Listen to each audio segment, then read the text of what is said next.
Hello and welcome guys to our channel e stock tips. E stock tips में आपका स्वागत है। इस वीडियो में हम जानेंगे कि इंडिकेटर क्या होते हैं और इंडिकेटर को हम ट्रेडिंग में किस तरह यूज़ कर सकते हैं। तो इंडिकेटर सबसे पहले कुछ इंस्ट्रूमेंट ऐसे होते हैं जिसके मदद से हम किस स्टॉक का प्राइस को प्रेडिक्ट कर सकते हैं। ठीक है, इसमें सिर्फ और सिर्फ प्रेडिक्शन होते हैं। यहाँ आप ऐसे नहीं मान सकते कि आप इंडिकेटर लगा दिए तो फिर वो आपको सच्चाई बताकर ही छोड़ेगा। इस तरह नहीं होता है। ठीक है, ये प्रेडिक्ट करने में हमें मदद करता है और बहुत चांसेस है यहाँ पर सही भी होता है, कुछ चांसेस है गलत होता है। कोई भी इंडिकेटर परफेक्ट नहीं होता है।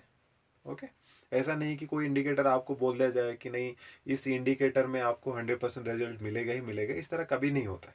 ओके, तो मैक्सिमम टू मैक्सिमम कोई इंडिकेटर 80% प्रेडिक्शन बता देता है, कोई मतलब आप मान के चले कि 60 to 80% के आसपास ये प्रेडिक्शन मिल जाता है। ठीक है, और ये इंडिकेटर दो प्रकार के होते हैं। एक होते हैं लीडिंग इंडिकेटर, दूसरा होता है लैगिंग इंडिकेटर।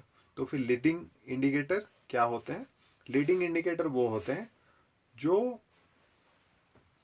प्राइस का मूवमेंट से पहले आपको प्रेडिक्ट करके बता दे कि स्टॉक का मूवमेंट ऊपर की तरफ होगा या फिर नीचे की तरफ होगा।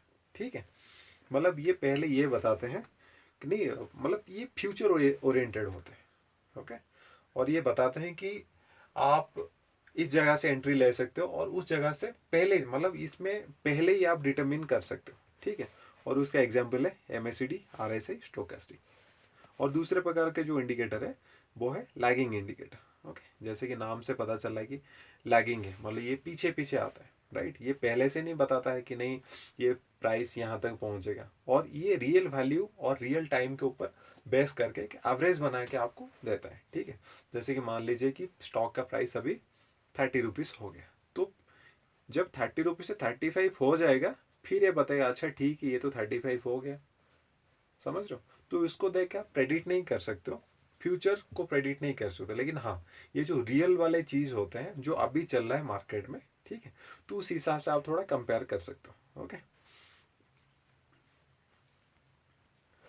और ये लीडिंग इंडिकेटर में देखिए कौन सा है लीडिंग इंडिकेटर। तो सबसे जो पॉपुलर लीडिंग इंडिकेटर है वो है RSI, दूसरा support and resistance, stochastics, William percentage range, on balance value. तो इस प्रकार ऐसा नहीं है कि लीडिंग इंडिकेटर सिर्फ बस यही पांच है, उसके अलावा भी बहुत सारे लीडिंग इंडिकेटर है, लेकिन मोस्ट प्रोबेबली मैक्सिमम लोग इसी को ही यूज़ करते हैं। ठीक है, और ये मोस्ट पॉपुलर इंडिकेटर्स है। और the lagging indicators, lagging indicators में moving average, MACD, Bollinger band. Right, ये तीन होते हैं लैगिंग इंडिकेटर। सिर्फ और सिर्फ ये तीन नहीं है, मार्केट में बहुत सारे इंडिकेटर्स है, लैगिंग इंडिकेटर है, लेकिन मोस्ट प्रोमिनेंट जो यूज़ किया जाता है मूविंग एवरेज, MACD या फिर बॉलिंजर बैंड, इनमें से ही यूज़ करते हैं। ठीक है, तो चलिए मैं चार्ट में थोड़ा सा दिखा देता हूँ कि कैसा दिखते हैं ये सारे इंडिकेटर्स। राइट, सबसे पहले आप ऊपर देखिए, ऊपर हम लगा रखे moving average. Okay, moving average. ठीक है, आई होप कि आपको दिख रहा होगा।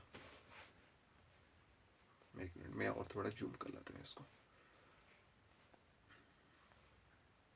आई थिंक अभी दिख रहा होगा आपको। ठीक है, और ये जो है, ये जो लाइन है आपको दिख रहा है, ये दो जो लाइन है ये मूविंग एवरेज है, मूविंग एवरेज। ओके, और पहले ही मैंने बताया था ये लैगिंग इंडिकेटर है। आप देखिए जैसे कि ये वाला कैंडल अभी बन चुका है, लेकिन मूविंग एवरेज वहां तक पहुंचा नहीं, वो उससे पीछे ही है, इसलिए तो उसको बोलते हैं लैगिंग इंडिकेटर। ओके, ये है मूविंग एवरेज। दूसरा जो है ये है RSI। राइट, ये है RSI। RSI एक लीडिंग इंडिकेटर है। ठीक है, ये पहले से आपको प्रेडिक्ट कर देगा। और आप देख रहे हैं जैसे कि ये रेंज बाउंड ट्रेड हो रहा है। ठीक है, मतलब ऊपर जा रहा है। आप इसको थोड़ा सा मैं नीचे कर लेता हूँ, देखिए ये ऊपर नीचे होता रहे। ठीक है, आप यहाँ से देखिए ये ऊपर से नीचे की तरफ आया। राइट, ऊपर से नीचे की तरफ आया, फिर नीचे से ऊपर की तरफ गया। ठीक है, फिर वापस ये ऊपर से नीचे की तरफ आएगा। ओके, तो इसको देख के आप थोड़ा सा प्रेडिक्ट कर सकते हो, अच्छा ठीक है ये प्राइस ओवरब्रॉट हो गया या ओवर सोल्ड हो गया, उसी हिसाब से आप ट्रेडिंग कर सकते हो।